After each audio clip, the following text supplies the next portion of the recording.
Run that up, Rico.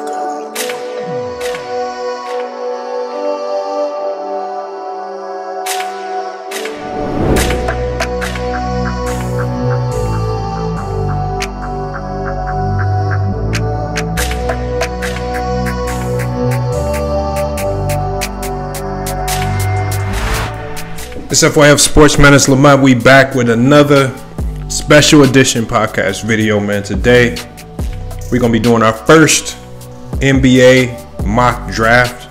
I mean, these are just going to be our projections, just kind of based on some of the trade rumors that we've been hearing, based on team needs, what we think, at least with regards to the lottery picks, you know, where these guys might fall and what might happen to these guys, even if they're drafted to these teams. You know, will they get traded? You know, will they stay? Will they be able to fit in? Can they start? We're going to be breaking that all down here in a few seconds, so make sure you guys stick around for that.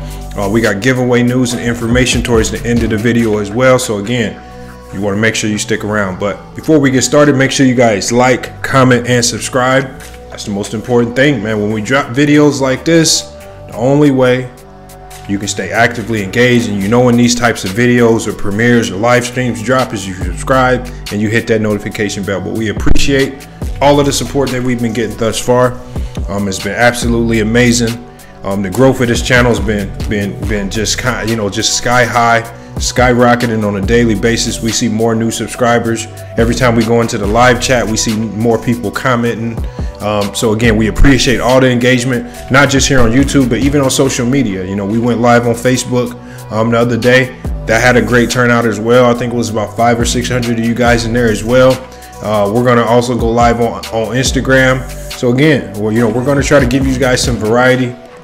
But again, that only happens when you guys actively engage and participate in all the videos that we drop. So we appreciate you guys for that. But again, today we're going to be going over the NBA draft. This is going to be our 2020 NBA mock draft. We got a lot of players to touch on. LaMelo Ball, James Wiseman, Anthony Edwards. I mean, obviously those are going to be your three top prospects. You know, but we got some more interesting prospects to talk about as well. You know, even when we talk about Obi Toppin, Tyrese Halliburton, when we got guys like Killian Hayes, Isaac Okoro, you know, where will these guys fall? Can these guys be surprise players going into next season? I think this draft is actually deeper than what a lot of people think. I think you're going to have a lot of guys that are going to be able to immediately come in and contribute. You know, and the only thing right now is we got to figure out where will these guys land. So what we're going to do is we're going to go ahead and go over to our mock draft simulator so we can really get to breaking down these players, not just breaking down these players' games, but you're really getting a good understanding of where they might fall based on what we've been hearing. And you know, as I've talked about in the live stream a lot, I've talked about this in the live stream a lot. The NBA is, you know, NBA teams and agents have been really silent with regards to what they're kind of planning behind the scenes. You know, we hear a lot of rumors, we hear a lot of reports, you know, from Bleacher Report, from Clutch Points, from ESPN, from Adrian Wojnarowski and those guys. But there's nothing really locked in stone. We've heard a few things that are accurate, but when it comes to some of these top guys, you know, with James Wiseman, LaMelo Ball, you know, things on Anthony Edwards, we keep hearing little droplets of information with regards to LaMelo Ball. You know, there were reports coming out saying that he interviewed bad, and again, that turned out to be false with James Wiseman.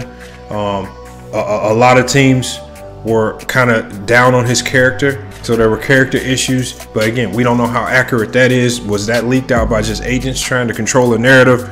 With Anthony Edwards, things leaked out about his ability to be a winner. He's never won on any given level. Also some character issues as well. That's kind of gotten leaked out there. Again, how true these things are, I don't know. But these things are concerns that teams will have, you know, on their draft board when they look to draft these guys. When we talk about foreign players, we got Denny Avdija. This guy is from Israel.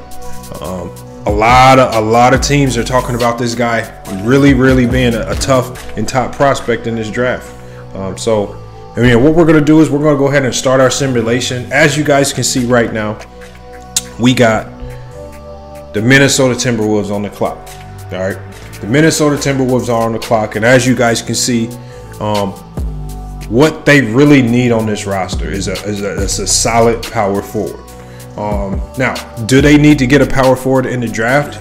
I don't think so. I don't think they have to go for a power forward in this draft, just kind of based on the volume of power forwards that are out there in free agency that are right in that price range where they can afford those guys. When you look at Jeremy Grant, when you look at guys like Serge Ibaka, there are some good power forwards out there that can come straight in and fill these roles, at least fill that power forward slot for this team. So I don't think that the Minnesota Timberwolves are going to go down that route. I don't think they're going to go down the route of drafting a power forward, because again, the best power forward to me,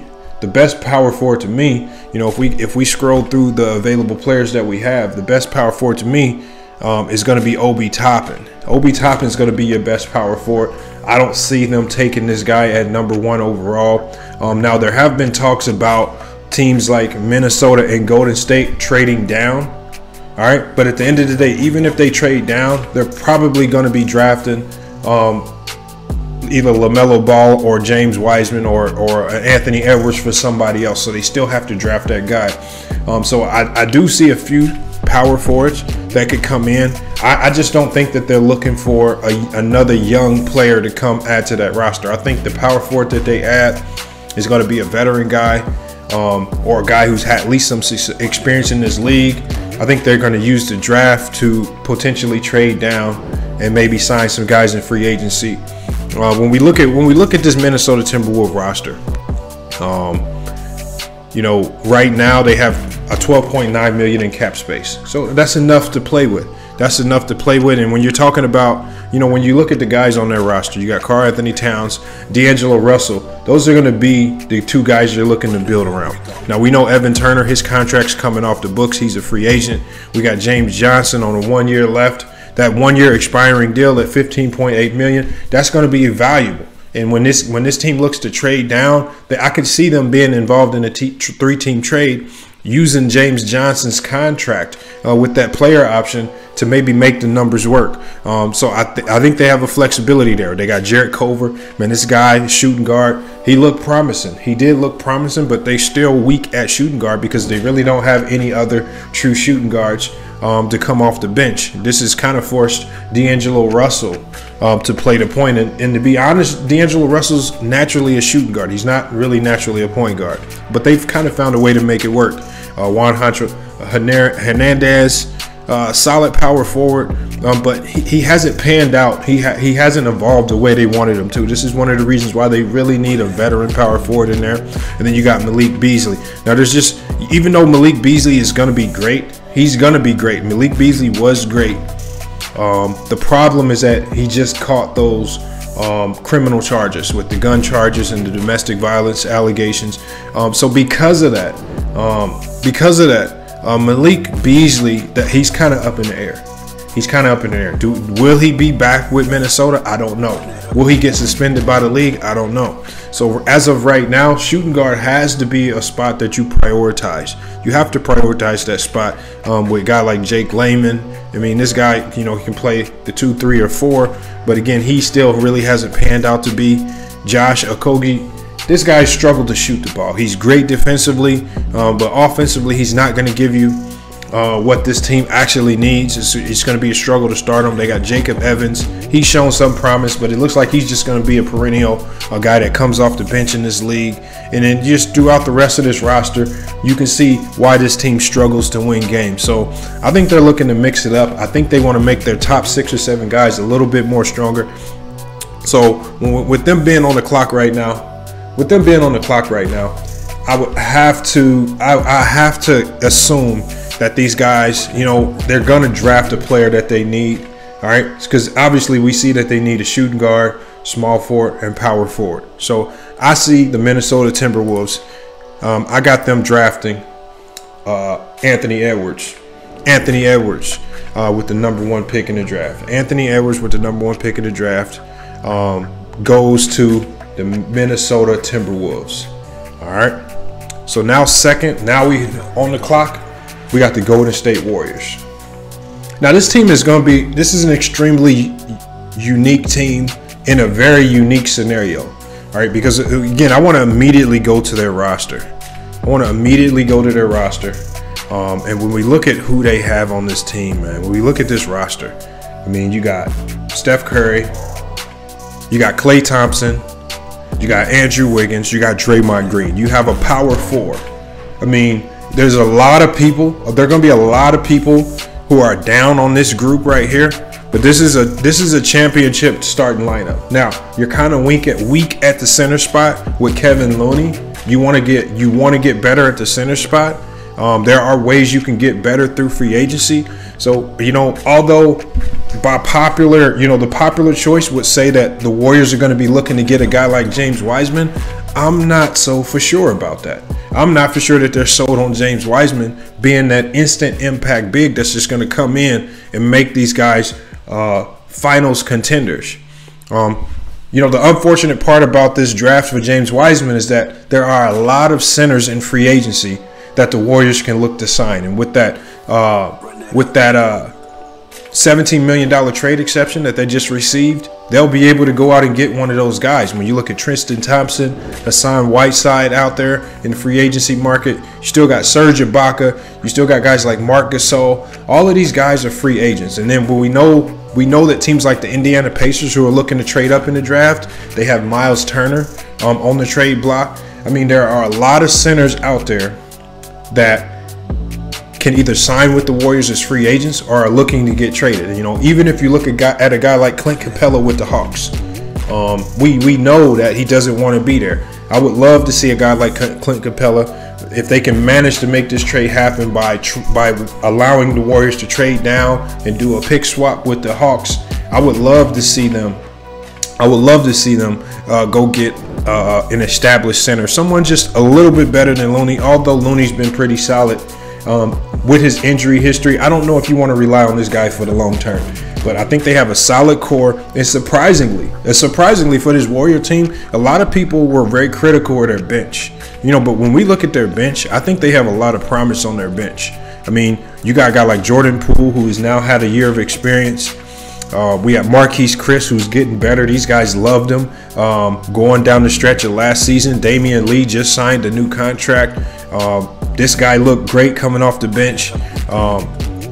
We got Juan Anderson. He was pretty solid. Michael Mueller, I don't know if he'll be on this roster still, but he even showed signs that he could be a great bench player. We got Kai Bowman, was an excellent point guard. He could be an excellent backup. And then we definitely got Eric Pascal. Eric Pascal, we know what he can bring.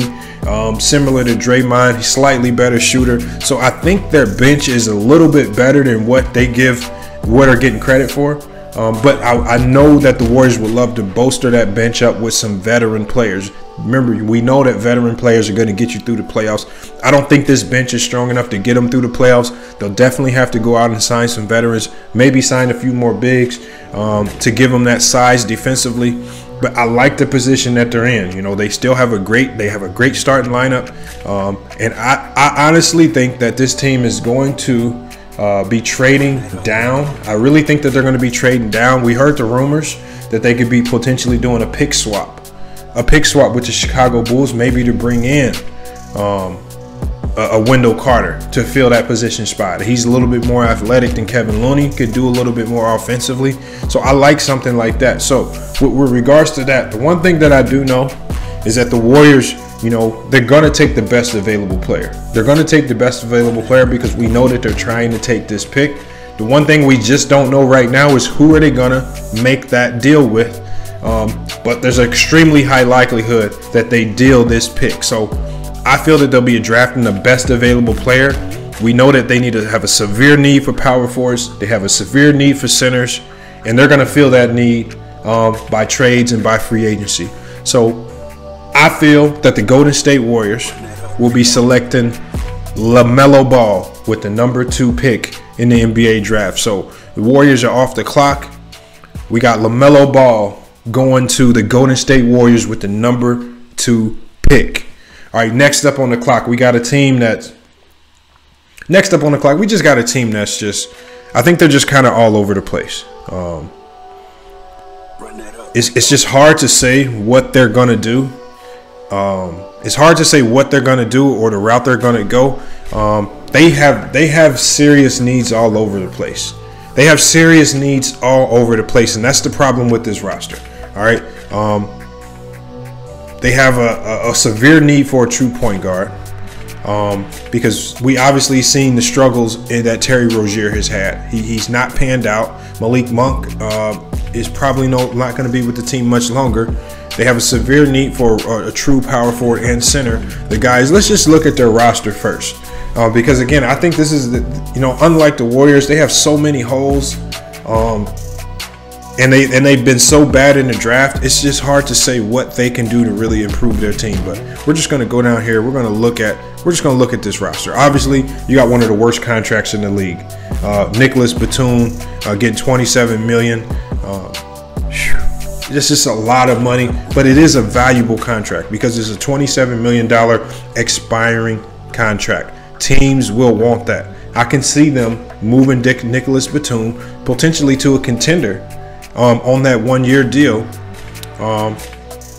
to bring in some more talent. I can see that happening. And again, that's a very valuable contract because of it being an expiring deal. Now, Charlotte Hornets have a lot of cap space. They can do a lot of things in free agency. They can maybe throw some money at some guys to convince them to come to Charlotte, money that most teams in the NBA right now don't have. So if they can maybe overpay 1 or 2 guys to come in, this team can look very different with the draft going into next season. But when we look at these needs, Bismack Biyombo at $25 million, he's just not the player that they thought he would be. Terry Rozier, he struggled all last year, very inconsistent. He showed signs of flash early, but as the season waned on, he just turned into a really, really big disappointment. Maybe he can have a bounce back year, but he's just not looking like a true point guard or floor general. And I think that's where they struggle. With Cody Zeller at center, he's aging. He's solid, but he's not that guy that's going to be a difference maker. He hasn't been a difference maker. He hasn't given them the type of game or dominance on the inside that they would have hoped. I could see Cody Zeller getting moved in the trade market this year. He can give you value on another team. I just don't think the Charlotte Hornets is the right team for him. I don't think he's a starter. I don't think he's capable of being a starter in this league anymore, or at least he shouldn't be starting. He needs to be a backup center on any other team. We got Malik Monk again. This guy's been dealing with so many different issues off the court. It's hard to say what they're going to be doing with him. PJ Washington, very solid here, very solid player. I like what I saw from him. He's one of the few bright spots on this team. We got Miles Bridges, who's just severely underperformed coming out of Michigan State. Has not played up to the level that we hoped. But again, he came into the league not very skilled. He was just a raw athlete, and he still hasn't really developed much in his game. We got Willie Hernan Gomez. Now, Willie Hernan Gomez has been solid. I think he's been better than what most people give him credit for. But again, he's that tweener type of big. He's a tweener type of center, even though he's 6'11".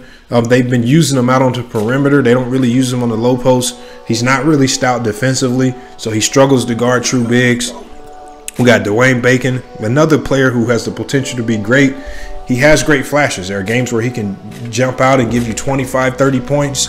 But then the next 5 to 10 games, he follows it up, giving you dud after dud. No consistency. Another bright spot on this team is Devontae Graham. To me, the most valuable player in the league by far. He's going to be looking to get his contract restructured. I don't think that they'll be letting him go. But I think this Charlotte Hornets, they have pieces that other teams want. I think they really need to kind of mix and mash up this roster because they have just a lot of incompatible pieces that just don't go well together. And that's when you look at the core of that team. So the roster, as we can see here, needs a lot of help. The roster needs help. That point guard position, Terry Rozier is just not going to cut it. But he could be used on a number of other teams. We've heard some interest there with the Golden State Warriors. I like him coming in, being that point guard, being that playmaker for Clay and Steph, and he's a great defender. At small forward, I mean, again, Nicholas Batum's going to play, but does he want to be in Charlotte? I think as he ends his career, maybe he wants to go to a winner. Power forward, they got big issues. Center, they got big issues. So for me, I feel unless they trade down, because there are a few other bigs that could fit on this roster, maybe trading down for Onyeka Onwuwu. But as I see it right here, When I look at this team, when I look at their needs, they really need a big man. Again, it's just going to be about the players that they put around him if we're going to see this guy develop the way he should. But I have the Charlotte Hornets selecting James Wiseman. I mean, the 7-foot, he's a 7-foot center out of Memphis. I mean, when we talk about this guy's strength, man, James Wiseman fits this team perfectly, especially if they can build around him. I mean, he has an excellent PER.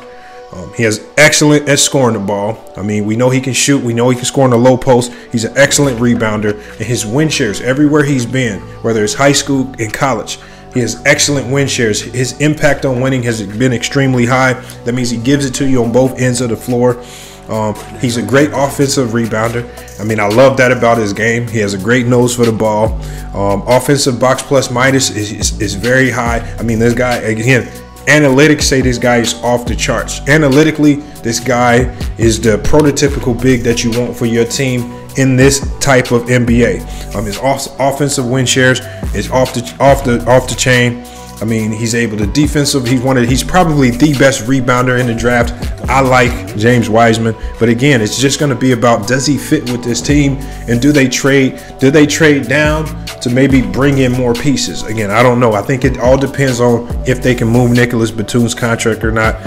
And then one of the best things about James Wiseman's game that he doesn't get credit for, one of the best things about his game, when we're talking about James Wiseman, is that he doesn't foul a lot. He plays great defense without fouling. Now, we saw that in high school and college. Now, we really only have a small sample size to go off of. So right now, we can only really speculate as to what James Wiseman can do. I mean, when you're looking at the negatives and downsides to his game, he's not a great passer. His usage rate can be low at times if he doesn't have a good point guard. And his assist to turnover ratio is low. But as for a center, those are not things that I'm going to be emphasizing with him, especially as a rookie coming into this league. I mean, so at 19 years old, 7 foot, 237 pounds, man, this guy, the Charlotte Hornets just absolutely have to draft this guy with the number 3 pick. It only makes sense. They would be crazy to pass up on it. And then for them to even trade down, it would have to be an unbelievable offer from another team to get this guy. So I see James Wiseman going to the Charlotte Hornets and Michael Jordan and that staff. Hopefully they can do something to strengthen that team, to fill in some of those holes so that James Wiseman can get the most out of his career with that team. Right now it's the Bulls on the clock.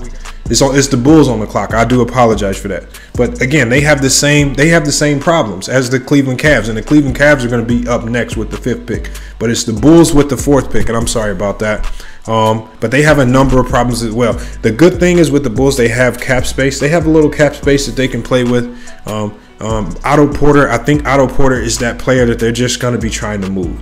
He has a player option. He's not opting out. Otto Porter is not opting out of this deal. He's gonna opt in, and they're gonna have to try to find a way to move that expiring contract, which is very possible. But it may come at the price of sacrificing one of their young players. Now, this is a lineup that's loaded with point guards.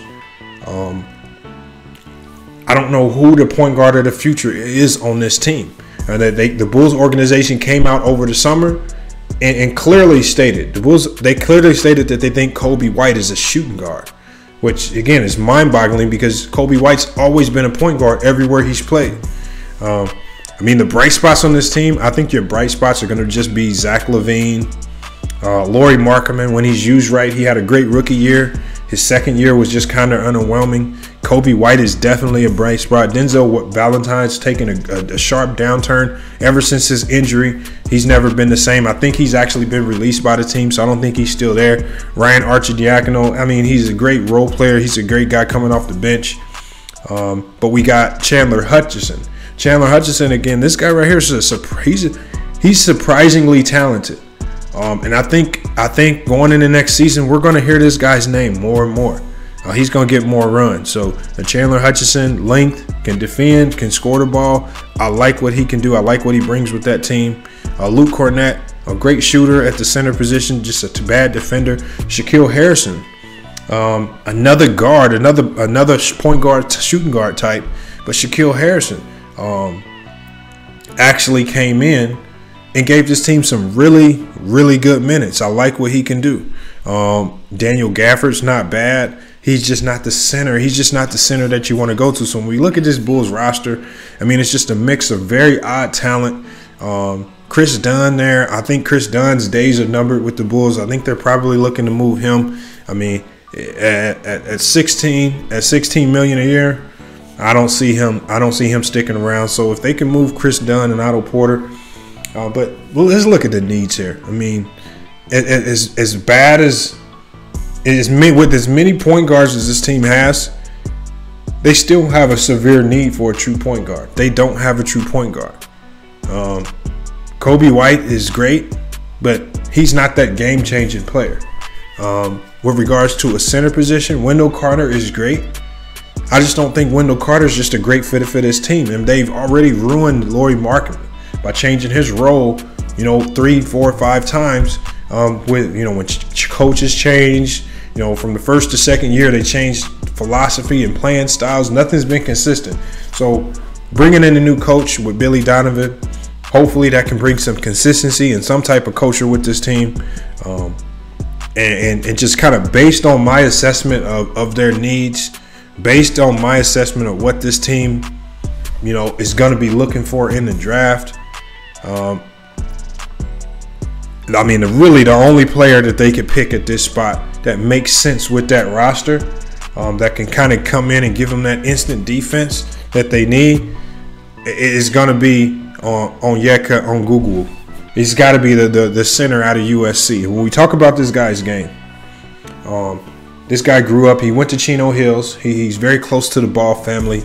He trained with LeVar Ball and those guys. So a lot, so we know that LeVar Ball, one thing he's good at is training and breeding NBA players. That's what he does. And so kind of being under that wing for a while, that got him to USC. He was great for 1 year at USC, so he's still young, but he's still probably the next best defender in this draft behind James Wiseman. I mean, very effective field goal percentage, great shot blocker, great rim protector.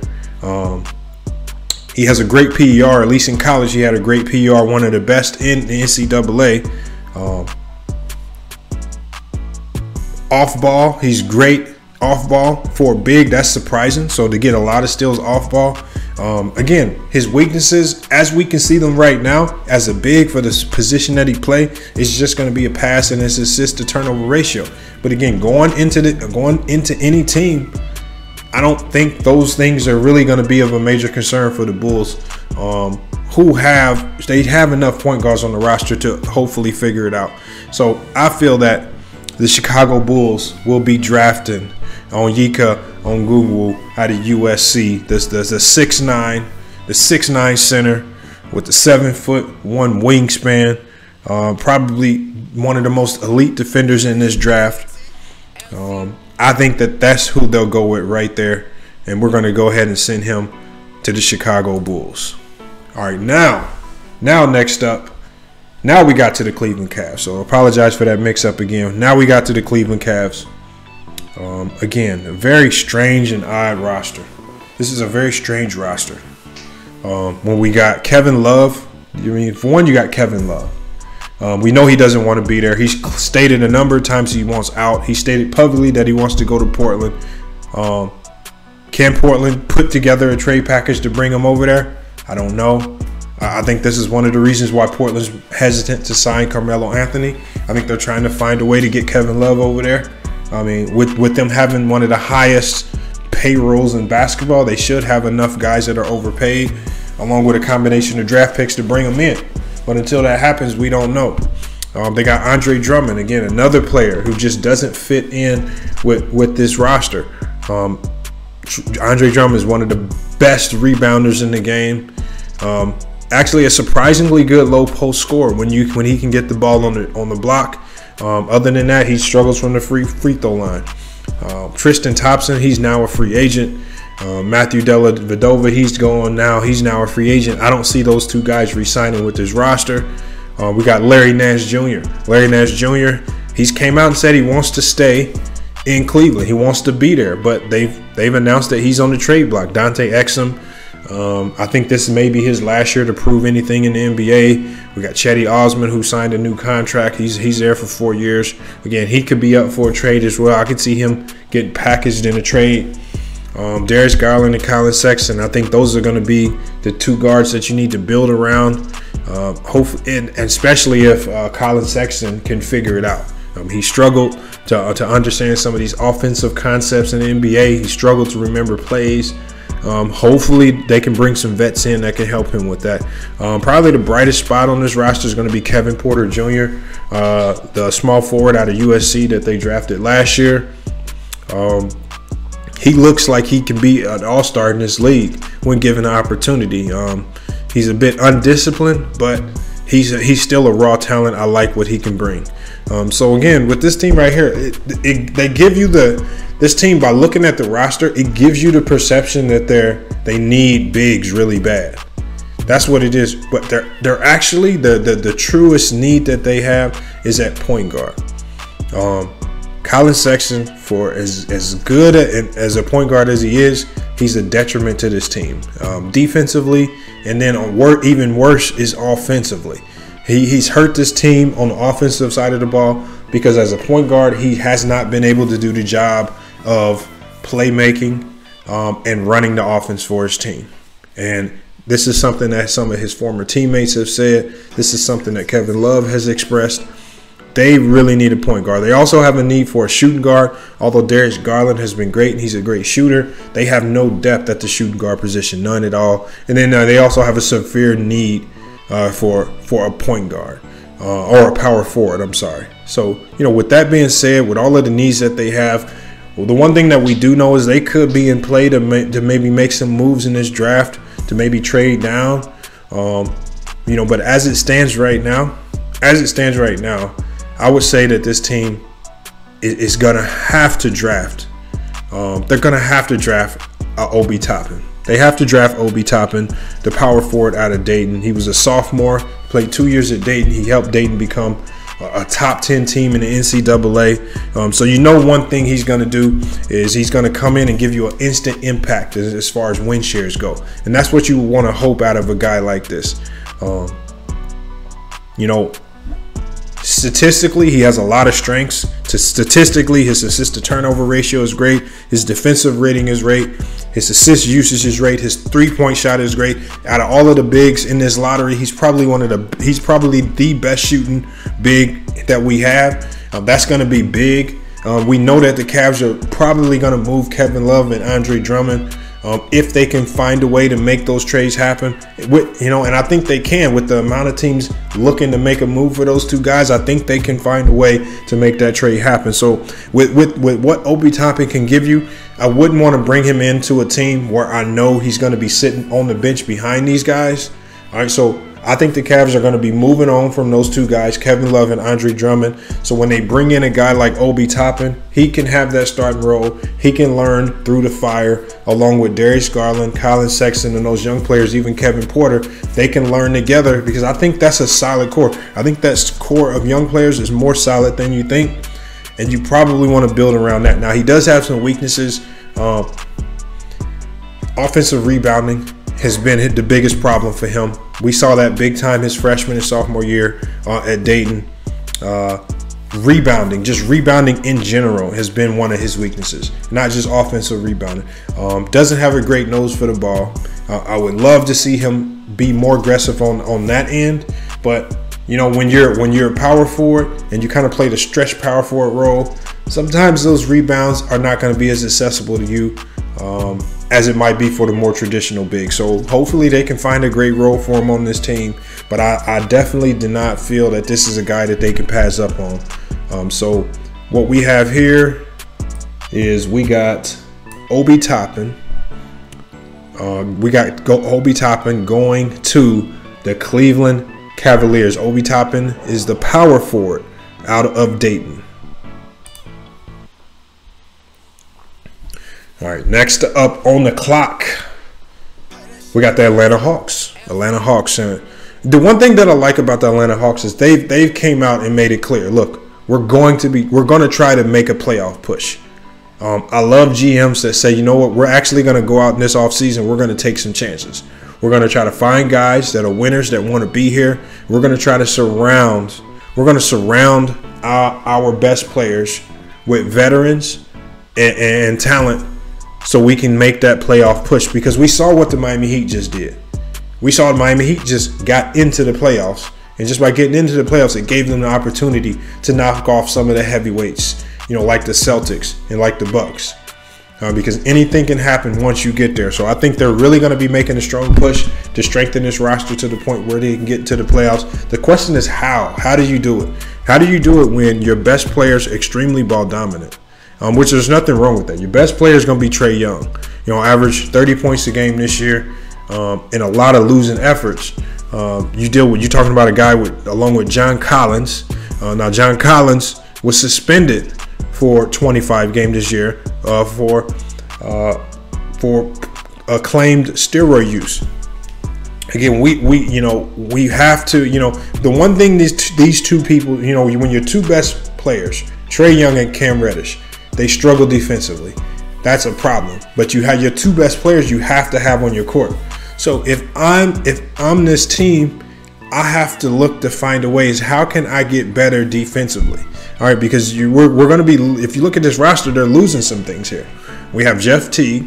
He's a free agent. He's gone. We have Clint Capella, who's already came out and stated he doesn't want to be there. He's more than likely going to get traded. We have Dwayne Dedmon, who's solid defensively, but he's your center in a league that's perimeter dominated. We got DeAndre Hunter, solid defensively, but very, very just kind of inconsistent offensively. We got Damian Jones. Again, I like him as a center, but he kind of comes and goes. But he can play great. I would much rather go with Dwayne Dedmon and his experience.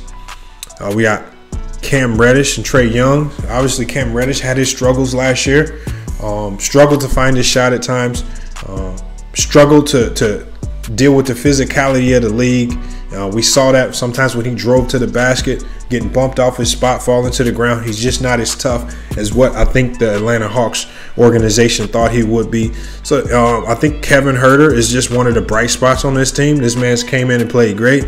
Treveon Graham, a great defender, another bright spot on this team. They no longer have Vince Carter. They do have Brandon Goodwin. So they got some things to build around. But I don't think this roster is going to look like this when the season starts. When we look at what they need, I don't think that they'll be bringing in another point guard just to sit him behind Trae Young. I think that they could use a very, very solid shooting guard or small forward. I just don't see them passing on this guy. I don't see them passing on Deni Avdija. I don't see them passing on this guy. Uber talented, size, length, can play multiple positions, including a point guard. I think this guy could be the perfect fit on this team. And with the salary cap that Atlanta has available, they can make some things happen in free agency to put, let's say, a big on that team that wants to be there. All right, or some winning pieces over there. I can see that happening. But when you look at some of the positives of Deni Avdija, he's a great passer, has a high field goal percentage. He doesn't take a lot of bad shots. He's a great rebounder. All right, that's something that they're going to need. He's a much better rebounder than DeAndre Hunter or Cam Reddish right now. And then his effective field goal percentage, as I said right there, he does not take a lot of bad shots. So he's very smart with shot selection. Now, how that translates to the NBA, we don't know just yet. But again, those are some positives right there that you can take from his game. Now, when we look at the negatives, turning the ball over has been an issue. He struggled with turning the ball over. Scoring points. Sometimes he can go invisible. We saw that when he was in Israel. If you watched any of his games, he would have a breakout game where he scored 40. Then he would go on another streak of games where he's only scoring 5, 6, maybe 7 points. He can disappear offensively. They're going to have to fix that, especially if he's playing alongside a guy like Trae Young, who we know will shoot the ball. He's not a great three-point shooter. It's surprising. Usually, those foreign players that come over here, they all come over here, and the one thing that they all can do is they can all shoot the ball. Deni Avdija he struggled with shooting the ball. So again, I want to see him be able to develop that jump shot. Defensively, he fouls a lot. He got into foul trouble a lot over in Israel with McKee. I want to see him be able to defend at the NBA level. That's where they're going to go at him first. They're going to go at him defensively. He cannot get into foul trouble. As we've said before, offensive rebounds, and this just could potentially be because he plays on the perimeter so much, but he struggled to offensive rebound. And then another red flag with him is his ability to shoot free throws. He struggled with free throws. So he has a number of weaknesses, but I think behind LaMelo Ball, I think he has the highest ceiling. I think Deni Avdija has the next highest ceiling behind LaMelo Ball if he can find himself on the right team that can kind of emphasize some of his strengths. But I just don't see the Hawks passing up on that. If they do pass up on a player like that, it's because they're selecting for another team and they want to trade down. But I got Deni Avdija. I got him on the clock going 6 to the Atlanta Hawks. All right, so let's get him there. All right, so now we're getting into the meat and bones of the draft. We're getting into the meat and bones of this draft right here, because now you really have to start doing your homework. All right, I think when we go through the next few picks, these picks are really going to be based off need. All right, teams are going to really have to looking for need. They're going to have to maybe find those hidden gems. And this is where you find them right now. So I heard another analyst say that, 7 through 15 in this draft is going to be crazy, because a couple of these guys could be stars. We don't know which one yet, but they all have star potential. And a lot of these guys that we're about to go through right now, they have star potential or bust potential. There's really no middle ground for some of these guys. But we're going to go ahead and talk about it. So right now we got the Pistons on the clock with the 7th pick in the draft. So we're going to look at the Pistons roster.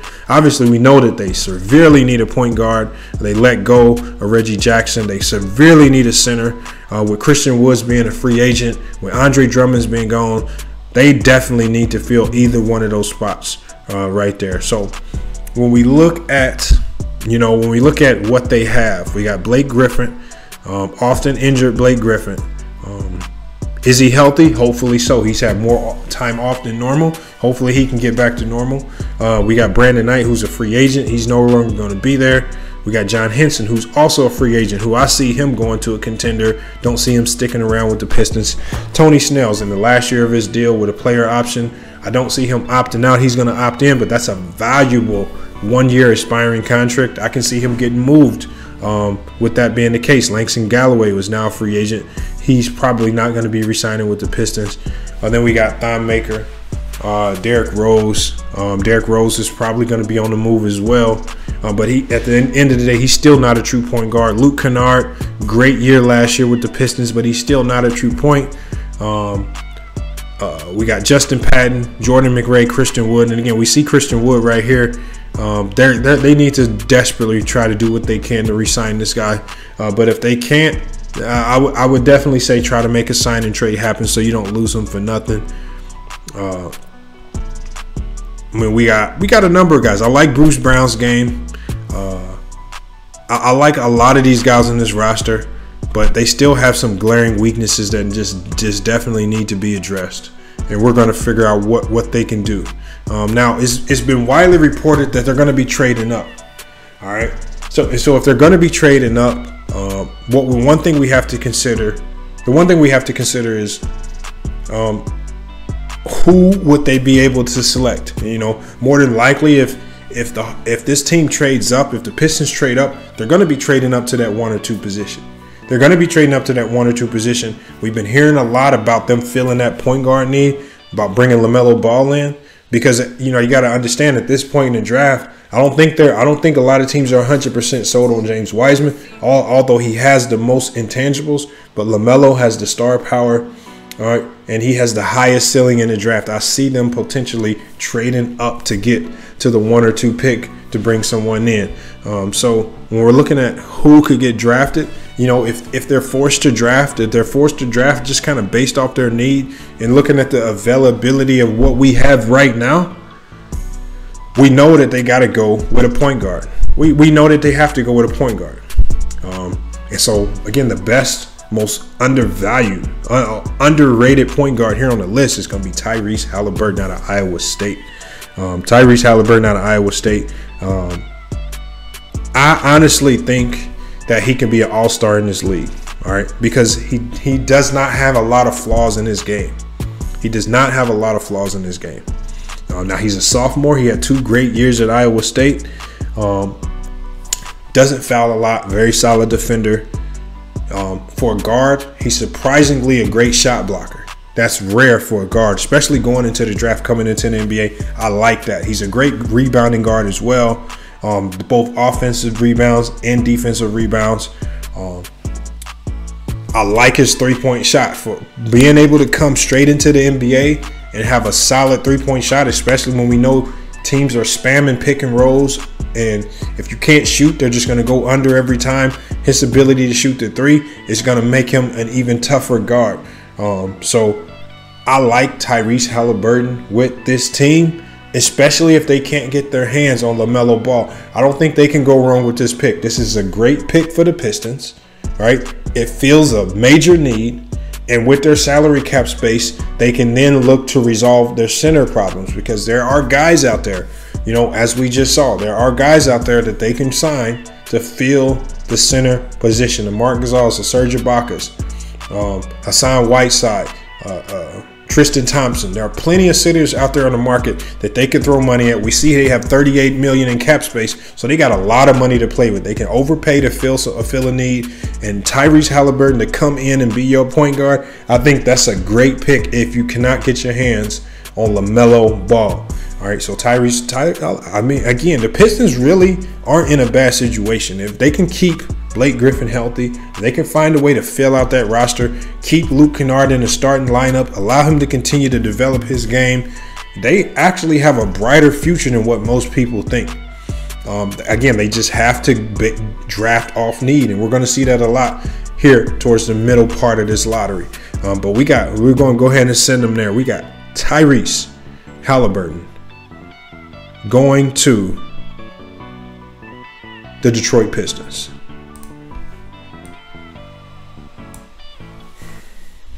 All right, on the clock next, we got the New York Knicks, man. The New York Knicks are up next. And, man, this is a team that's going to desperately need to trade up in the draft. A 7 to 10 player is not going to do them any justice. It might be more of an injustice to the player that gets drafted, because it's not going to put them in a winning opportunity.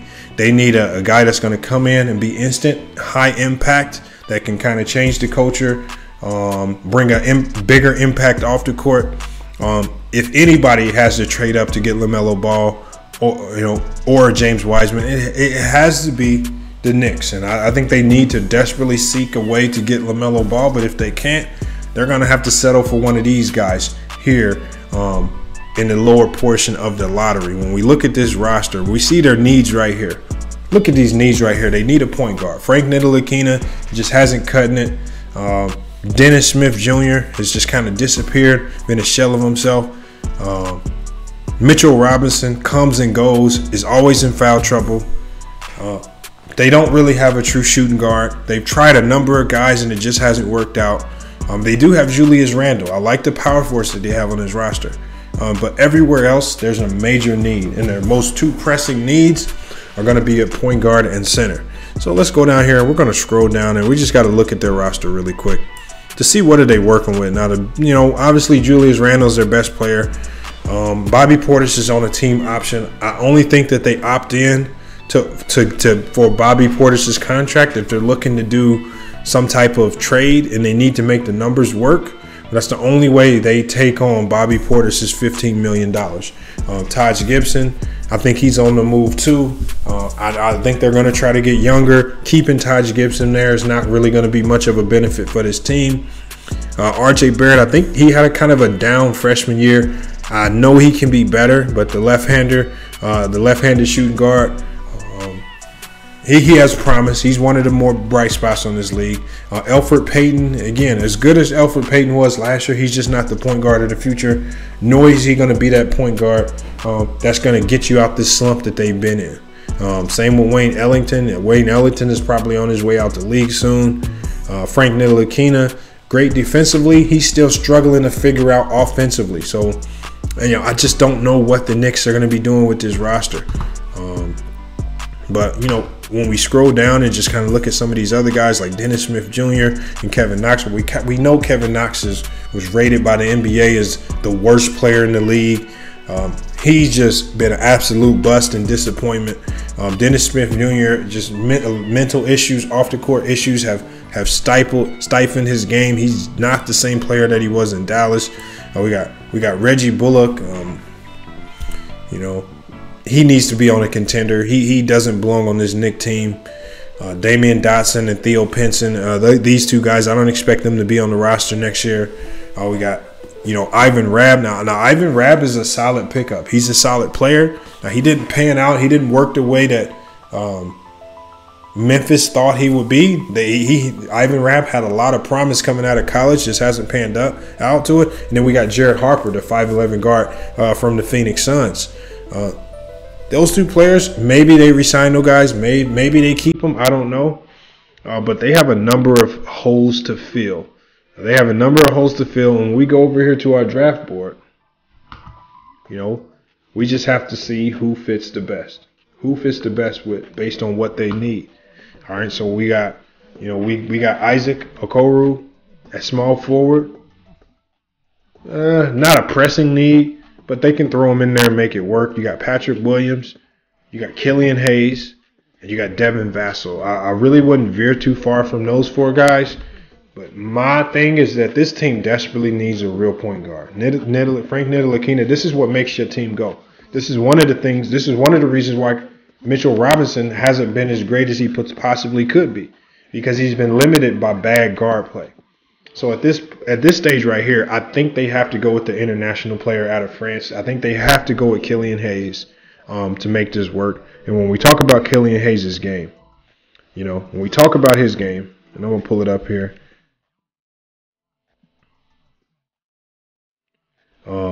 The point guard, shooting guard, he's not a perfect player, but he's extremely young. And he's another player with a very high ceiling. Now, again, I don't want to say he has as high of a ceiling as Tyrese Halliburton or even as high of a ceiling as LaMelo Ball, but his ceiling is much higher than the average player in this draft. He's a great passer, great free throw shooter, so that's always a good sign because we know he can attack the basket freely without having to worry about going to the free throw line. Solid defender. And he doesn't take bad shots. That's what you want out of your point guard. Problem is he gets into foul trouble, or at least he's done so with his team in France. Turning the ball over, finding ways to make your assist to turnover ratio better in the NBA is key to being a great point guard. 3-point shooting. This is a league where if you can't shoot the ball, teams will expose you time and time again. He has to be able to make the three consistently. Offensive rebounding, obviously as a guard, that's not going to be a big deal. But we need you to be able to collect those long rebounds so we can get out in the transition. And then just like I said before, the assist-to-turnover ratio, he struggles there. His assist-to-turnover ratio is not what you want for an NBA guard. So I think turnovers and assist-to-turnover ratio are things that the Knicks will have to instantly emphasize once he gets there. But at this spot right here, I really think Killian Hayes is going to be the best pick for the New York Knicks. Now again, most of these picks are just primarily based on if these players stay with these teams. I don't see like a team like the Knicks standing pat. They're probably going to move this pick, and if they're looking to move this pick, they'll be drafting for another team. And if they're drafting for another team, I see other teams really going after a guy like Devin Vassell or Isaac Okoro a little bit more than the Knicks need a Killian Hayes. But for me, barred any potential trades or the Knicks trading up in the draft, I have Killian Hayes going to the New York Knicks, all right, with the 8th pick in the NBA draft.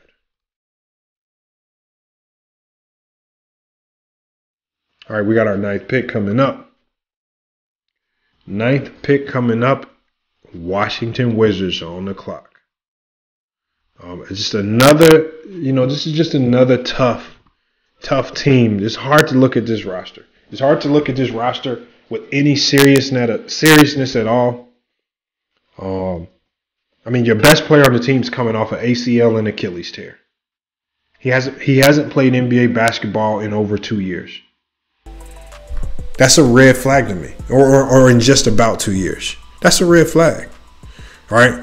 And your best player is making $40 million a year. He has 3 years left on his contract. Your second best player, Bradley Beal, has been there by himself, but we don't know if he really wants to be there. We don't know if he's on the trade block to get moved. We don't know what this Washington team is going to do. I think they should allow it to play out the first month or two of the season to see how these guys are actually playing with each other. If John Wall lost a step, if he will get back to being himself. They still got some bright spots. Jan Mahimi, Davis Bertans, CJ Miles, these are all free agents. These are all free agents. I honestly don't know if these guys will be re-signing. I see Jan Mahimi going elsewhere. As a veteran, I don't think he'll be staying on this team unless Washington is willing to overpay for him. Davis Bertans obviously going to be playing for his money.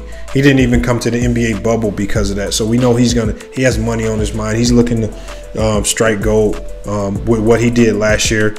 Great three-point shooting. Thomas Bryant, one of the bright spots of this team, along with Roy Hachimura. I love that too. I love those two because they're hustle bigs, but they're also skill builds. Brian Thomas is extremely skilled defensively, while Rui Hachimura is extremely gifted offensively. I think they complement each other great.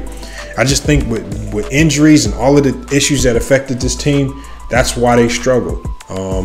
And hopefully they can shore some of those holes up in this draft. But when we look at the available players, we know that they need a point guard.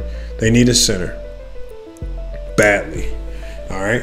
And when we look at what's available, obviously there's not much available at this spot. It's not much available at this spot. I think they may have to look to fill in another void. But I just don't see them climbing too far down this list to go get a big. I don't see it. I don't see them climbing too far that list to go get a big. So I honestly think that this team, especially if they lose Davis Bertans, if they lose Davis Bertans in free agency, if they lose him in free agency, I think they have to draft a small forward. They have to draft a small forward. And the best available small forward, in this draft, I think is Patrick Williams. Now, a lot of people might say go with Isaac Okoro. But when you look at a guy like Patrick Williams with a 6'8", with a 7-foot wingspan, that's absolutely ridiculous. Let's run down some of his strengths and weaknesses. We got Patrick Williams. The man is a great free throw shooter. That's what you want out of your bigger players.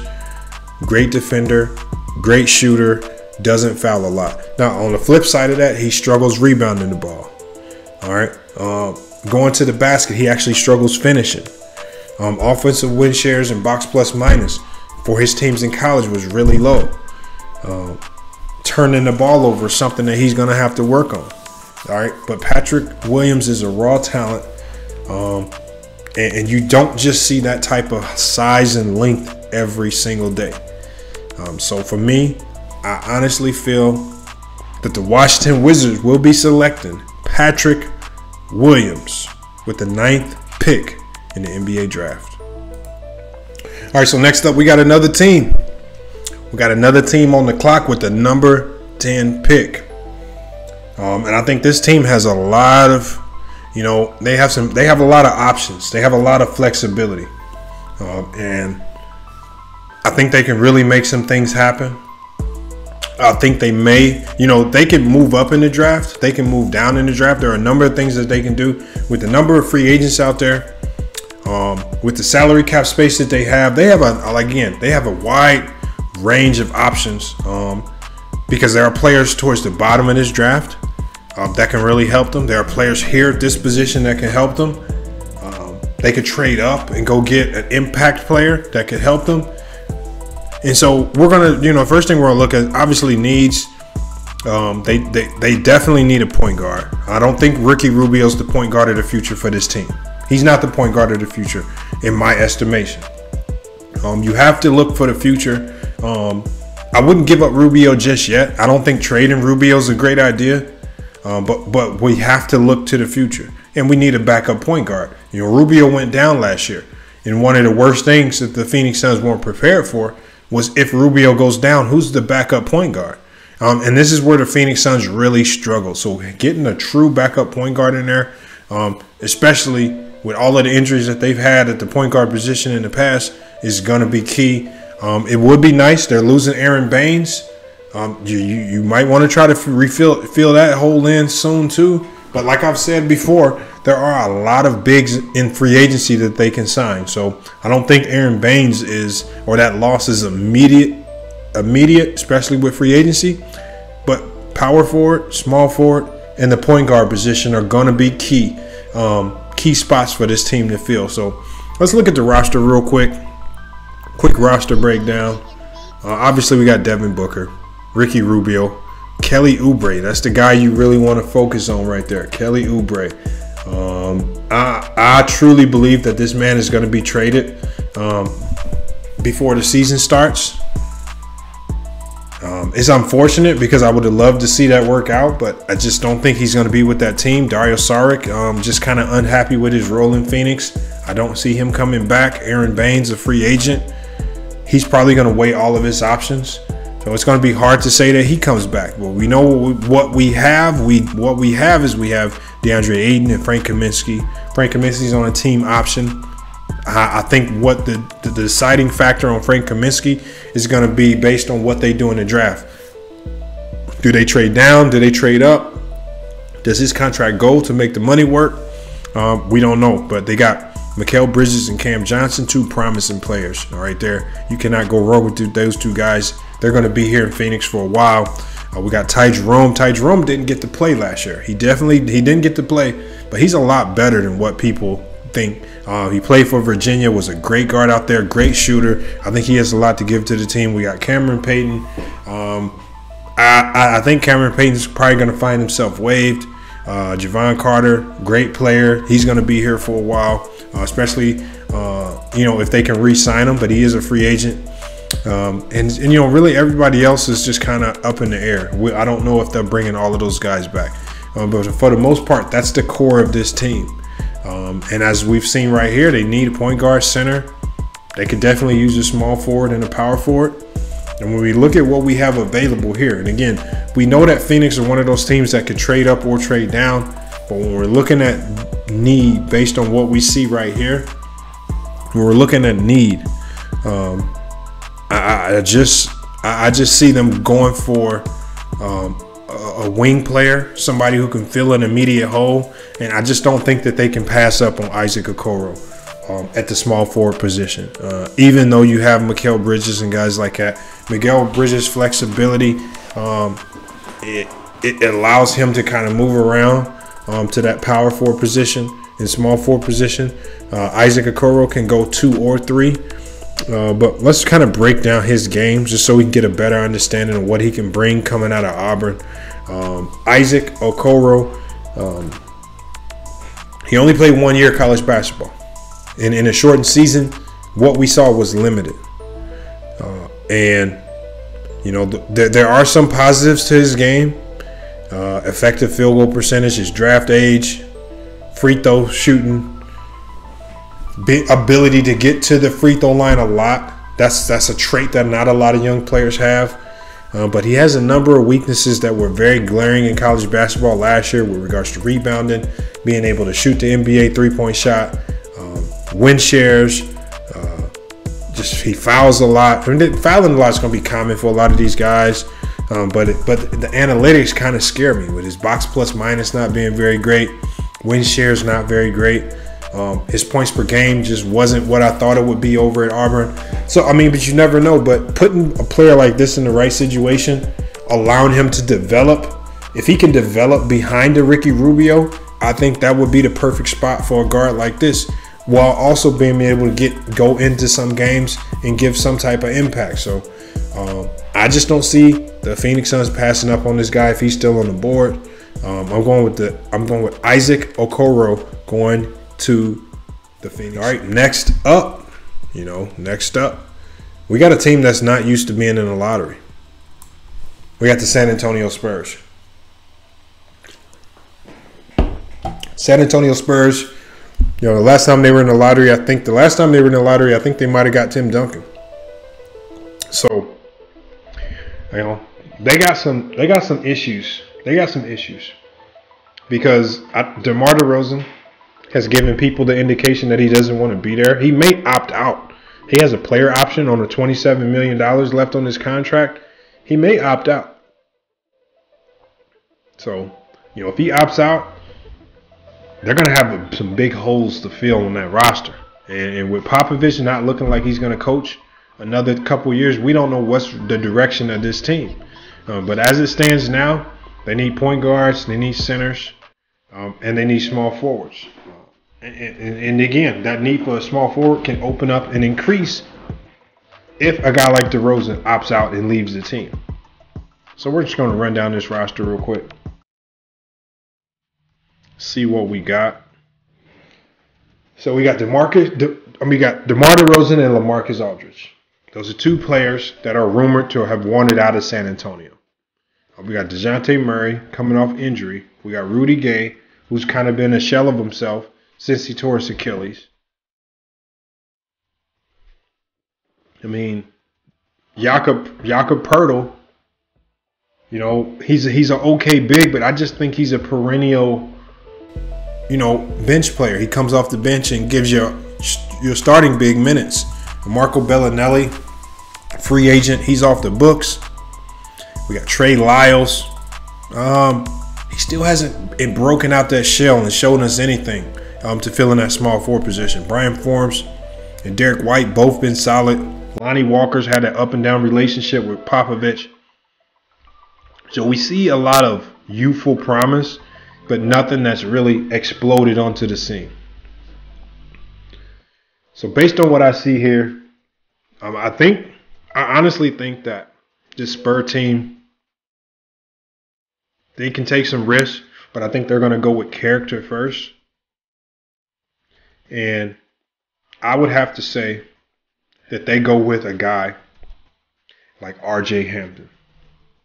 I think the San Antonio Spurs will be drafting a guy like R.J. Hampton, all right, to fill that, to be a backup point guard.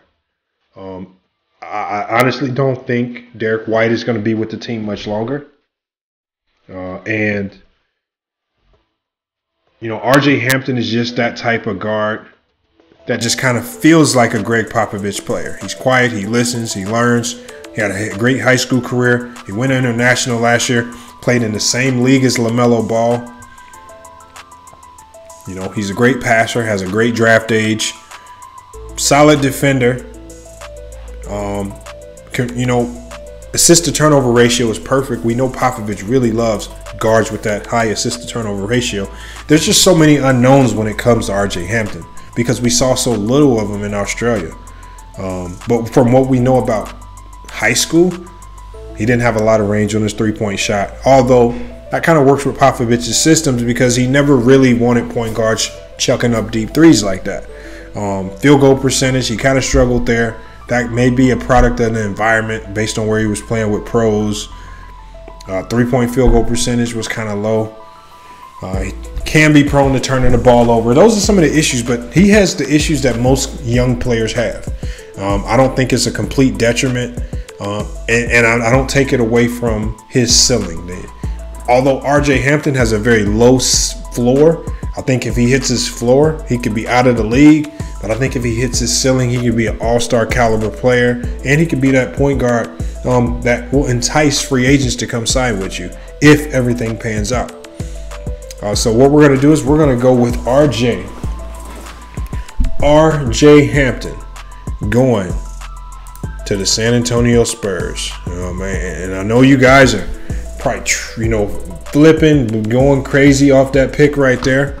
It's just going off my gut feeling. So, when we go live, next time we go live, we're going to be doing the same thing. We're going to be allowing the panel to help break down who we're drafting. We're going to do it the same way. But I'm just putting out here my projections based on how I feel. And what you also want to understand is that, my projections are also based on the potential for teams who are willing to either trade up or trade down and get rid of these picks. So some of these teams may be drafting for the needs of other teams. And so that's going to make everything look completely different. But it's hard for us to get a good grasp on what teams want because so many teams have been silent since the season has ended. So 12th, we got the Sacramento Kings. Sacramento Kings, man, tough spot for them, man. Tough spot, man, because, again, they were almost good enough to be in the playoffs, but they didn't make the playoffs. And teams like that, especially when you're young and you really need some of those lottery picks, that hurts. That hurts right there. But when we look at their needs, obviously they need a little bit of everything. Center, point guard, power forward, small forward. I think there are a number of different directions they can go. Let's look at this roster and kind of see what we can figure out. We got Kent Bazemore. He's a free agent. Buddy Hield, he's looking to get traded. He will not be a Sacramento King next year. Harrison Barnes, his name has kind of been sprinkled out there in trade rumors. Bogan Bogdanovic, he's the shooting guard that sent Buddy Hield to the bench. I don't know why they would trade him, but his name has also been floating around there in trade rumors. We got Corey Joseph, Marvin Bagley, De'Aaron Fox, Nemanja Bjelica. I think he's great. I think he's a great player. Then we got Jabari Parker, Alex Len, Rashawn Holmes, and Yogi Ferrell. We got a number of other guys on this roster, man. So they're actually pretty deep. But, again, there's just not a lot of trade pieces there. I do like Rashawn Holmes. I like Jabari Parker. I like Bogan Bogdanovic and Harrison Barnes. It's just about finding the right fit. Luke Walton has a really tough job ahead of him. The good thing is that they got cap space available, maybe a little bit more if they get rid of some of these players. But if I had to take a guess, if I'm taking a guess on the Sacramento Kings, just kind of based on my analysis, I haven't really heard their names floated around there in a lot of trade rumors. Maybe that could be a sign that they're looking to trade up or trade down in this draft. But if I have to just take a wild guess right here, if I have to take a guess, I feel that this team is going to take Cole Anthony. I think they'll take Cole Anthony at the point guard position. Sacramento Kings. And the reason why I think that they'll take Cole Anthony is because he's a little bit of the opposite of what De'Aaron Fox is. He's a little bit of the opposite. Now, this is about 5 or 6 positions higher than a lot of people had Cole Anthony going. I just don't see a lot of teams taking a chance to pass up on a guard like this with his ability to make plays, with his ability to make tough shots, with his ability to shoot the 3-ball consistently. I just don't see too many teams looking at Cole Anthony being on the board and saying, look, yeah, we're willing to pass up on him for Maxey or Aaron Smith or Precious Achiuwa. I don't see that. All right, he's the son of an NBA player. He's been great his whole career. I think this guy's also going to be great in the NBA. He can supplement what De'Aaron Fox doesn't do. He can also play alongside De'Aaron Fox as a great shooter. That's where I like the flexibility in getting a Cole Anthony on your team. Now, here's the issue. Cole Anthony dealt with injury last year. That kind of threw his stats off. His stats last year really only showed us that as a guard he can rebound. That's really all his stats showed us. Although we did see some shot making, we just didn't see enough of a sample size to really give that to him. From what we know of him, with him being a great scorer, the ability to make tough shots, I think we have to put Cole Anthony here going to the Sacramento Kings. And I think that'll be the best fit for him as well. And hopefully they can make that work. But that's who I got going to the Sacramento Kings.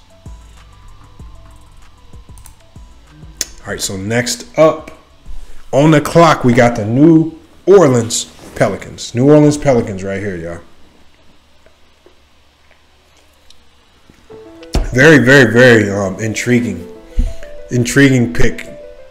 Intriguing because I honestly don't know if this is a team that's looking to get any younger than what they are.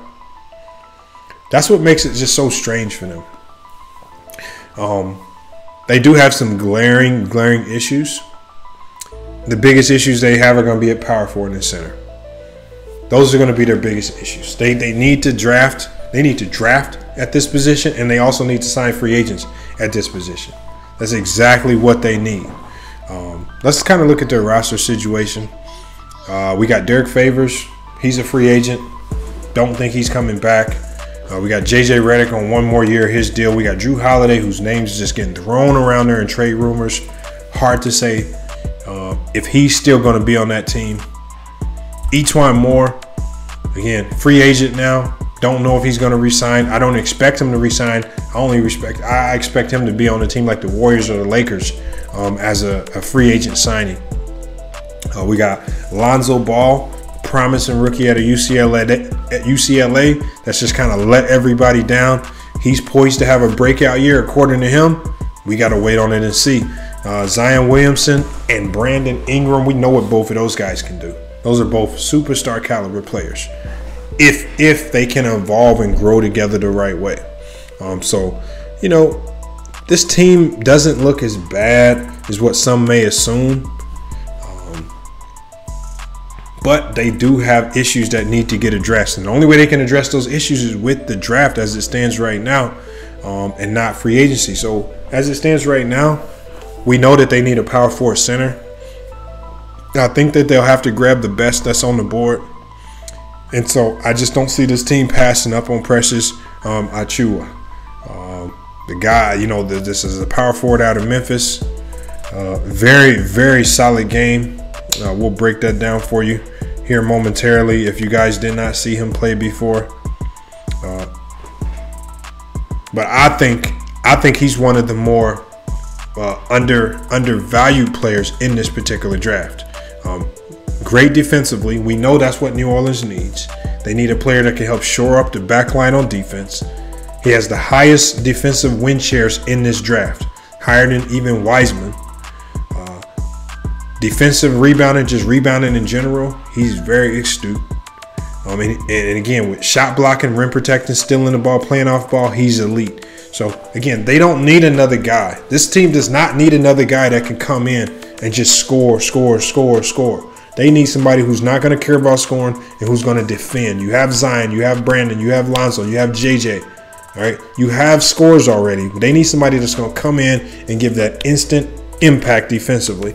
Now he does have his weaknesses, a number of them at that, but I expect that with all rookie players, with his offensive rating, turnovers, assist to turnover ratio, win shares, free throw shooting. These are all problems for him. Even his box plus minus is kind of low. Hopefully these are things that he can rectify joining the New Orleans Pelicans, but you never know. But I have again, I got Precious Achiuwa going to the New Orleans Pelicans and we're going to go to who's next on the clock? Boston Celtics. This is a curious one to me because, you know, for as good as Danny Ainge has been, over the last, over the last couple of years, accumulating draft picks, finessing teams out of great players, they just haven't drafted well. You know, Carson Edwards was a great draft pick. He didn't really get used much, but I could see him being there in the future. It's just a tough situation. It's a tough situation for Boston because I know they're looking to improve with more veteran players, but then there are also some pieces here in the draft that can help them. But salary cap space wise, they really don't have much space. They're $33 million into the cap.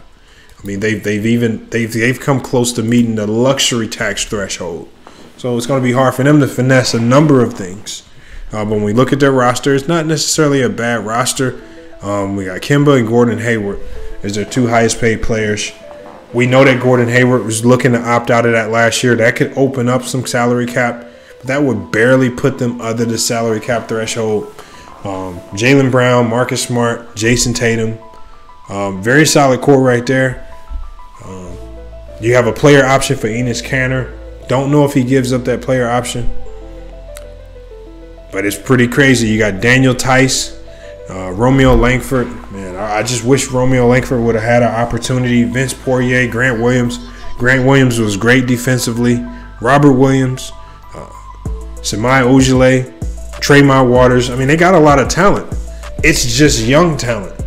All right, now you have to start parlaying some of this talent into actual players, into actual free agents, into guys that actually can make a difference on this particular roster. Because as it stands right now, they just have a lot of good to great young prospects that none of them have really had enough playing time on the court to evolve and develop their game.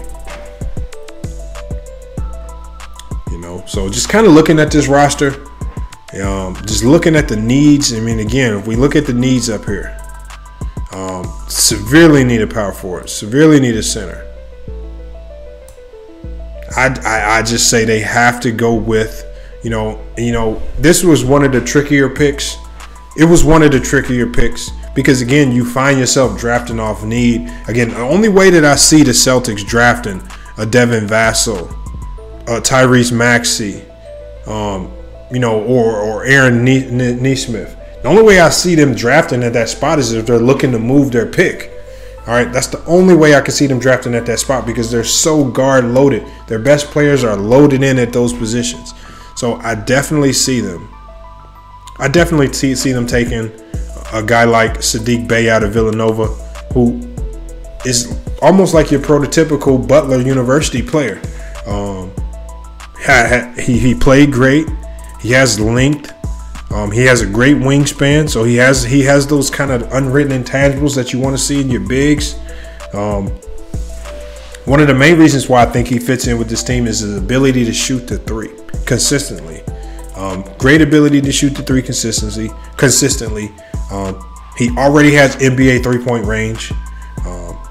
Offensive rating is off the charts in college. Offensive win shares off the charts in college.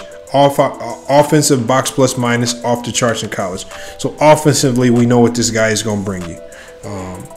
As with most rookies, will he struggle defensively? That's going to be the big key. Is he going to be able to rebound in the NBA? All right. His draft age, his draft age is a little high. All right. He's a 21-year-old sophomore. 21-year-old sophomore in college. So he's a little older. That could be good or bad. All right. Depends on how you take it. But I think he's the best prospect for the Celtics if they are forced to draft with the 14th pick in the draft. Now, again, as I've already projected, I do not think that the Celtics will be drafting here. I think they'll be drafting for another team, and they'll be looking to trade that pick to another team on a deal. But if they're forced to draft, this fills a need on that team. It fills a void at the power forward position. So what we're going to do is we're going to go ahead and draft Sadiq Bay. We're going to keep it moving. But and as you can see here, we got our draft summary. We got our NBA mock draft summary. This is the lottery pick. Now we're going to be doing another video where we break down the rest of the first round. When we break down 15 to 30. When we're talking about the top 14 teams, the teams that are in the lottery, this is my pick right here. We're going to run down that list again just so you guys see it. We got Anthony Edwards at 1. I like him at 1 because, again, not only does he fit in what Minnesota's trying to do, he's highly sought after. And I think if they draft him, or if they draft anybody other than Anthony Edwards, it's because they're drafting for another team and they're going to be trading down in the draft. We got LaMelo Ball to the Warriors. Again, I think the Warriors are set on trading the number 2 pick. And with teams like the Bulls, with teams like the Knicks, who both have bigs that we know the Warriors are looking for to grab in a trade down, we know that this is a very, very possible scenario. So I think the Warriors will be drafting LaMelo because they're drafting him for another team with the number 2 selection, James Wiseman. Again, great fit with the Hornets. I don't see them trading this guy, but it's going to be about can they mold and build a team around James Wiseman. I don't know. Hopefully they can because, again, Jordan's done a good job of identifying talent He hasn't done a good job of bringing that talent together so it can mesh into a winning team. All right, when you got the pieces down there, do something with it. Bring in the right coaches, bring in the right personnel, or bring in the right veterans who can help that team mold and be successful. 4, we got Onyeka Ongunwu out of USC. I like this guy. He's much needed. He's much needed. The Bulls need a better center. They need a more defensive-oriented player who can also play the 4 or the 5. With Lauri Markkanen struggling, especially defensively, and when he's not making shots, you need to find a guy like this. You need to have a guy like this who can come in and be instant impact. But other than that, I also think that the Bulls could potentially draft this guy and trade up to the 2 spot so they can get LaMelo Ball, and I can see the Bulls drafting this guy for the Warriors. All right, because this guy fills a major need for the Warriors. All right, especially defensively. So I can see that pick swap with the Bulls and the Warriors happening. You guys keep an eye out on that trade. Keep your ears open on that trade. Bulls, Warriors, or the Bulls or the Warriors and Pistons. Something is gonna happen going into the draft. All right, we got Obi Toppin at number 5. I think he fits exactly what the Cavs are looking for. I don't see Kevin Love and Andre Drummond being there long term. They're going to be making moves to get better or younger to just rebuild from scratch. And you cannot do that with aging veterans who are looking to win now. We got Denny Avdija. I like this guy. Again, there's just so many question marks when you're dealing with these guys with so much potential from overseas. Sometimes it's either they hit their ceiling or they're complete bust in the NBA and they just don't pan out. But again, the guy has potential. I think in the right system, if you allow him to play his game, he can excel. I think he can do that with the Atlanta Hawks because they have a glaring need at that shooting guard position where he can step in and fill it immediately. Next up, we got Tyrese Halliburton to the Pistons. Now, again, if all else fails, all right, if the Bulls beat the Pistons to the punch to trade up for that number 2 pick, I think the Pistons have a great fallback option. They have a great fallback option in Tyrese Halliburton. I see him going to the Detroit Pistons.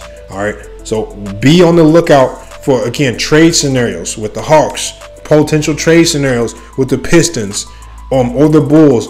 These guys, I can see these guys trading up for that 1 or 2 slot. And they may not draft Tyrese Halliburton. This is the only reason why I see a guy like this would not get drafted by the Pistons and may fall or get drafted sooner.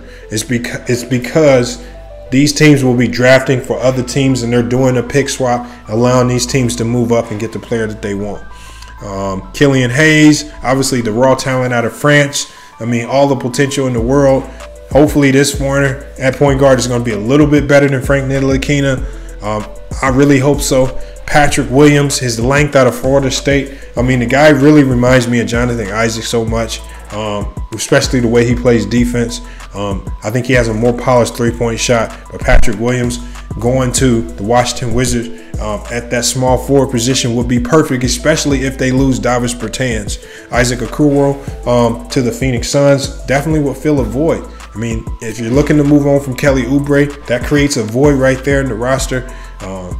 If you're probably, guys like Frank Kaminsky, can we rely on those guys for the whole year? We don't know, but he fills a void. All right, he can play multiple positions. All right, and he can do a lot of things on the court. So I like him there. I got RJ Hampton to the Spurs, and it just fits the way he carries himself, the way he acts, his level of professionalism. I think under Greg Popovich's tutelage, I think this guy RJ Hampton could be absolutely unbelievable. We just haven't seen him. He was over in Australia. Those highlights didn't get to us all the time because they were more so worried about featuring LaMelo Ball. We forgot about RJ Hampton. He was the number 1 player coming out of high school in that class with LaMelo Ball. It was RJ Hampton who was the best player. Let's not forget that. Let's not forget who the actual best player in that class was. RJ Hampton, I think he could do great things with San Antonio. I don't see San Antonio sticking with a lot of those point guards. I see Derek White getting moved or DeJounte Murray, but probably Derek White and Patty Mills are probably going to be the 2 guards that are out of there. I can see them bringing in a guard like RJ Hampton to groom him. I can also see DeJounte Murray getting moved over to the shooting guard position. I don't think DeJounte Murray is a true point guard. RJ Hampton is. We got Cole Anthony going to the Sacramento Kings. You guys know how I feel about this. They're going to be losing three-point shooting if they lose Bogdanovich and Buddy Hield. All right, this guy can come in and give you instant offense. Instant offense. Now, can he defend on the NBA level? I don't know. We've yet to see that. But he's a great fit with that team. He complements what De'Aaron Fox doesn't do. That would be a great pairing in that backcourt. It's all going to be about defense, and if you can make it work defensively. We got Precious Achiuwa going to the New Orleans Pelicans. He fills a void. He fills a hole. If they don't have Derek Favors back, if they don't bring back Derek Favors, they definitely need to fill this void. Jackson Hayes, he didn't give you the defense that you thought he would. All right, you got a lot of the bigs on that team, like Jahlil Okafor. They've been struggling, man. They've been struggling, especially on the defensive end. All right, we need to bring in a force who's not going to care about scoring. He's looking to play defense. And with his 7'2" wingspan at the power forward position, if they want to go small, he can go to the center position. I think this guy would be great for the team. All right, we got Sadiq Bay to the Celtics. Again, this is just a smart pick. Again, maybe the Celtics trade down. Maybe the Celtics trade this pick. But if they have to pick a guy, I think they're going to pick the smartest, best available guy because he fits the coach's system. Brad Stevens, Sadiq Bay is a Brad Stevens type player. He's going to come in, work. He's going to do his job and not complain. Those are the type of work horses that the Boston Celtics are looking for. And again, to their credit, Danny Ainge has done a decent job in the draft. All right, those draft picks just haven't been, other than Jason Tatum, and Brown. They haven't really hit any home runs. I think Sadiq Bay would be a quiet home run being hit if they were able to select him in the draft. But I want you guys to let me know. I want you to let me know what you think about my mock draft right here. You guys see you guys see what I've chosen right here in my mock draft. When I go live again, we're going to be doing this live, and I'm going to allow the panel to help me put together a mock draft. And I want to compare the two. I want to see how my mock draft compares to the panel's mock draft. Especially when we put our collective minds together and talk through each pick. I think that'll be fun. That'll be great, especially going into the draft, man. It's about thinking your way through it. What are the realistic moves? We can even go dive deeper into real potential trade scenarios. These are things that we can do here on FYF Sports, man, as we try to make ourselves better students of the game. But like I said before, make sure you guys comment, man. I want your input on this right here. All right. Are any of these your teams? Do you think someone else would be better in some of these spots? Again, I think when you go from 7 to 14, these are a lot of guys that people aren't familiar with. So you guys got to go do your homework. If you don't know the RJ Hamptons, if you don't know the Killian Hayeses, if you don't know the Patrick Williams, go do your homework. So when we come back and do this live, you guys are well versed on who's available in the draft. All right. Hey, but it's been a great video. We got giveaway news. Unfortunately, to one of the winners, Jay Marcel did not claim the PS5 on time. We gave her until the 10th to claim that prize, and she has not stepped forward to claim the prize. So luckily, that opens it up for somebody else. All right. Now, again, Jay Marcel, you have an opportunity to be in it right back into this to win it again. All right. But you got to watch our videos. You're going to have to participate. We're going to be having another drawing. All right. We're going to be doing another drawing. And I'll just keep it simple. I just need a hashtag FYF game in the comments. Just a hashtag FYF gang in the comments. All right. That's all we need is a hashtag FYF gang in the comments of this video. Or in the live stream, in the comments or in the live stream.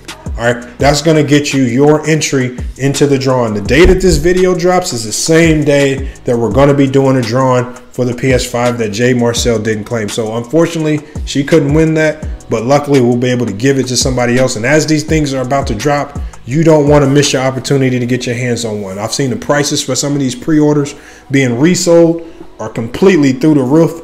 $800, $900, even $1,000. You don't want to pay that. Just come here to FYF Sports, win one for free. But hey, it's been a great video, man. NBA mock draft. I mean, I love doing stuff like this.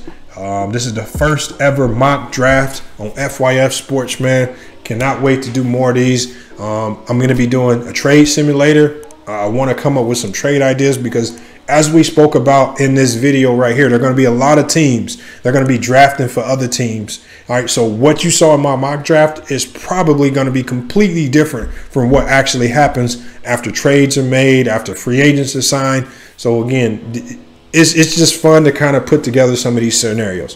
Hey, but FYF Sports, man, this was a great video. It was fun breaking this down the way we broke it down. Really curious to see what you guys have to say about it. But hey, it's FYF Sports, man, and another great video. Make sure you spam up hashtag FYF gang in the live chat or in the comments of the video for your entry. All right, all you need to do is spam it once. All right, you don't have to spam it multiple times. Just spam it once to get your entry, and I'm gonna get your name in the bowl, and we'll do the drawing live on FYF Sports. But until then, we out.